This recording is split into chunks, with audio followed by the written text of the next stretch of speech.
ఊర్లో రజకుడి గాడిద మీద ఒక దుప్పటి రాములవారి బొమ్మ ఉన్న దుప్పటి ఉండేదంటే ఎప్పుడు మూటలు మోసే గాడిద. అది ఊర్లో ఎవరు చేనులో మేయడానికి పోయినా అక్కడ ఆ చేను వాళ్ళు కొట్టకపోను చూడంగానే దండం పెట్టేది.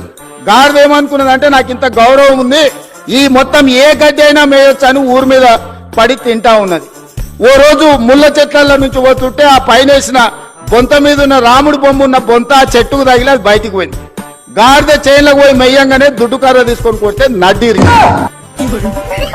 ఎందుకు చెప్తున్నా అంటే ఆయనకు కూడా తెలంగాణ ఉద్యమం అనే ఒక ముసుగు రక్షణ కవచం కొంతకాలం ఉన్నది. ఆ తెలంగాణ ఉద్యమం కోసం మీరు అందరు చేతులు ఎత్తి దండం పెట్టారు. అది వారి గొప్పతనం అని వారు అనుకుంటున్నారు. అది తెలంగాణ ఉద్యమం యొక్క గొప్పతనం, విద్యార్థిని నిరుద్యోగ యువకుల యొక్క త్యాగం. ఇవాళ ముసుగు తొలగింది కాబట్టి ముఖం చెల్లక ఆయన ఎక్కడున్నాడో ఇక ఈ పిల్లలు రోడ్ల మీద పడి నోటుకొచ్చింది మాట్లాడుతున్నారు.